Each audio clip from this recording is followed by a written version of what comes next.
Cyberpunk 2077 is a game littered with controversy throughout its history. Whether it be the game's designer saying they won't add police chases because Elden Ring and Sonic Frontiers won't have police chases, to flat out false advertising at launch via using PC gameplay for console trailers to hide the insane amount of issues at the time, along with the game being beyond unplayable on consoles for at least months on end. There were no end of issues with Cyberpunk 2077 for at least a year, but despite all of these wild problems at launch, I decided to go back into the game after finding the incredibly good anime show had dropped, like quite literally tens of millions of people decided to do as well. And unfortunately for me, the show made me dislike the game even more.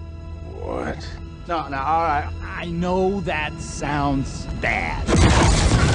I know that sounds absolutely ludicrous, but please at least hear me out. I am not discussing the graphics or the map of Cyberpunk 2077, and I am not saying the show is bad. I am saying the literal opposite thing. The show is so good from my point of view that it's made it difficult for me to not notice the large discrepancies between the game's world and the show's world, despite the fact the show perfectly adapts the game world for a TV series, unlike another video game series which aired recently.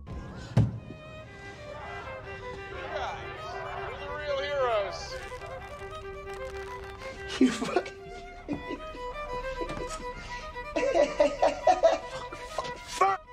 As well as how the game is structured, along with many other issues the greatness of the show has ended up highlighting for me when it comes to Cyberpunk 2077. I'm also not saying the game is bad, but it's still nowhere near the level of quality it should be, and for me, the show has just further highlighted that fact. In all honesty, there simply put is no room for debate over the graphics and character writing. The quality of the graphics and how characters are written in this game is damn near unmatched. I mean, just look how goddamn beautiful this game is. However, where this game still vastly struggles to show its worth is in the most important categories for video games in the RPG genre: gameplay, progression, whether your choices actually impact the world around you, and customization. Going straight from watching Edgerunners to actually playing the game really does just showcase how awful the gameplay is. In the vast majority of cases, you will never ever experience how good the gameplay can actually be. The position the game starts you off in is not good in any way, shape or form. Frankly, I can see why they did it, but at the end of the day, it just results in sloppy, clunky and downright dreadful gameplay that you can't help but notice, even if you haven't played any other shooter recently. Imagine Titanfall, but in an alternate reality where at the start of the game, the developers decided to artificially hinder the gameplay you as the player experience by slowing you down to the pace of a snail, if not slower. This makes absolute sense from a narrative aspect, and to some degree it's paralleled in Edgerunners. However, the show does it so much better, without it simply being down to the differentiation between shows and video game. In Edgerunners, David starts off in an awkward position while still managing to physically keep up with his newfound crew. In 2077, the flow of gameplay is artificially halted for the entire game in an attempt from the developers to have you improve that gameplay step by step over the course of your playthrough. The problem is, when it comes to the vast majority of playthroughs, you'll simply never experience the gameplay improvements because it takes so much time to upgrade your character that by the time you beat the side missions plus main content, there's nothing for you to enjoy with the newfound gameplay, if you even manage to improve your gameplay enough to be noticeable at that point, since likely you still haven't gotten to the point you should be if you want half decent FPS gameplay towards the end of the game. It's clear whilst playing that CD built the world around the high level builds and then went back and hindered the player experience at the start of the game far too much. The reason the gameplay is seen as so dreadful and disliked by most people is predominantly down to how in most people's experience, they'll simply never reach where the game is meant to be played at, thanks to CD Projekt Red having not fixed the progression or leveling system yet. There's pretty much no indication anywhere of what level you need to be for most missions, what level you need to be for certain areas, or really anything. Due to this, overall the levels just don't make sense from a player perspective. I'll stand by what I said at launch. The worst aspect of this game is its progression system, since it still applies to modern day Cyberpunk. If you play this game without cheating your progression, do not expect to ever get to a point where it matches the feel of Edgerunner's action if you play on console. If you play on PC, simply download the save editor and crank up your stats, because I assure you, you'll otherwise never experience this awesome gameplay hidden behind dogshit progression systems. Unfortunately for for console users, this just isn't an option to my knowledge, and the only way I can recommend anyone plays this game if they aren't going to mod it to high heaven is if you like video game photography, or if you are just going to play through the main story on easy mode as if it's a linear title, without a care in the world for how clunky and awful the gameplay is. And for the few insanely defensive people on Twitter, in my replies talking about how the game isn't that bad in terms of progression, and how you only have to do 10 hours of cyber psycho missions that are pretty boring and pretty bad before touching the main campaign to even have fun, that's not a good defense. Like, that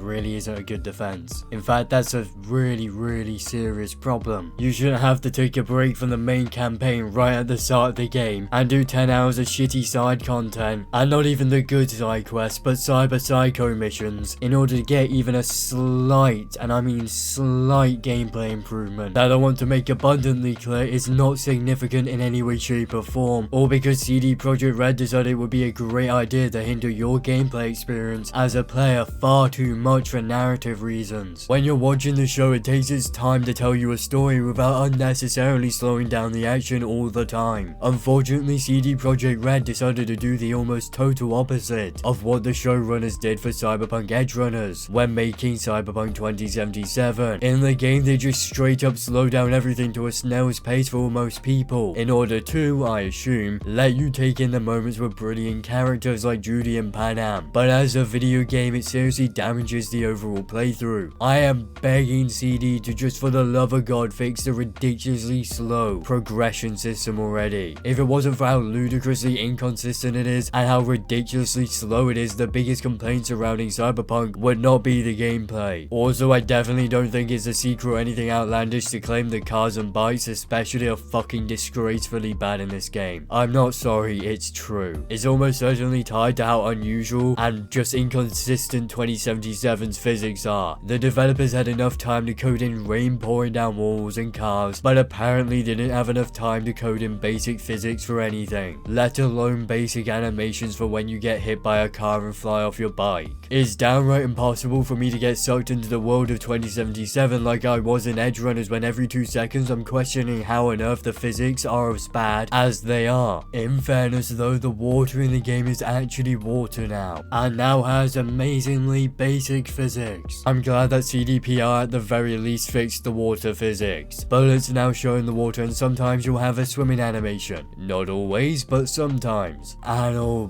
boy, don't get me started on the lack of customization here. Edgerunners displays the contrast of a dystopian cyberpunk world perfectly. The game does not. This is an RPG without any of the RPG. Your choices only briefly affect your campaign and barely affect it outside of the initial corpo street kid / nomad origin choice, and even that barely does anything outside of a few dialogue options. If there's one thing you'll notice whilst watching the show, it's just how diverse everyone looks. Simple things like the diverse range of body types and clothing showcased in the show cannot be paralleled in the game. The customization is pretty much non-existent for basic clothing even, if you download the numerous outfit mods which are always annoyingly tied to poor mods on Nexus, and certainly never seem to get made for male body types. For RPG, customizing your character is insanely important, and the fact I can't match Buff David's physique, let alone little Rebecca's in the game, is a fucking war crime. And even if you ignore how wildly limited the character customizer in 2077 is, the total lack of enemy variety is sure to get on your nerves at one point or another. This is a cyberpunk video game, and yet the only proper sci-fi looking enemy you fight is Adam Smasher. I guess at least we have the drones to shoot at once or twice during the campaign. What really hurts the game as a whole coming from the show to 2077 is the lack of parity. When you're in a game where you actively interact with police officers during side missions, and actively in a show you see the same thing, it becomes hard to argue that when I blow off a random guy's head in the middle of a crowd and then drive away, I shouldn't have at least a fucking police drone chasing me. I mean, how on earth have modders added in an entire metro system and somewhat proper police systems before Projekt Red have done it themselves? The closest thing we have to it in the game is the occasional extremely scripted police chases between NPC criminals and police, which aren't exactly frequently found around the map and honestly just take you out of any immersion because of how stupidly scripted they are. The world of Cyberpunk manages to feel both alive and dead simultaneously, and it isn't on purpose. The so many moments in the show that will never be able to be recreated in the current form of the game. Not because the show is an anime, but because it's still predominantly unfinished. I'm sure, however, there will be at least the one guy in the comment section trying to tell me that it's good in its current state, and I'd have to disagree. The place Cyberpunk is in right now is what I'd consider acceptable, but nowhere near where it should be at. I'm hoping the DLC comes along with free patches that fix many of these issues I have with the game, although I admittedly have my hopes incredibly low, thanks to the fact it's been almost 2 years without major progression improvements, and without even a basic police system being implemented outside of cops spawning out of thin air and shooting at you. The biggest issue with Cyberpunk 2077 as a whole is that the game is an incredibly weak title as an RPG thanks to how terrible the progression system is, and even as a story-driven action game it isn't quite up to par in terms of gameplay for most playthroughs. It's one of the best games I've played in recent time, and yet it's simultaneously one of the worst thanks to the potential plus promises it still fails to meet. Its story and world building is beyond the likes of 99% of the video games out there, and part of me feels like if it weren't for the show and the promises made directly by CD Projekt Red themselves, I feel as if players would still be disappointed, but not nearly as disappointed with the game, with myself included in that statement. I absolutely adore Cyberpunk 2077 myself, and the show has honestly just ended up highlighting all the issues I have with the game even more so than they were with their mere existence whilst playing. The reason it's so disappointing even now is because of how much potential it had, and how much potential the show shows it has. The potential the world CD Projekt Red crafted here has finally been realized, just not in the game.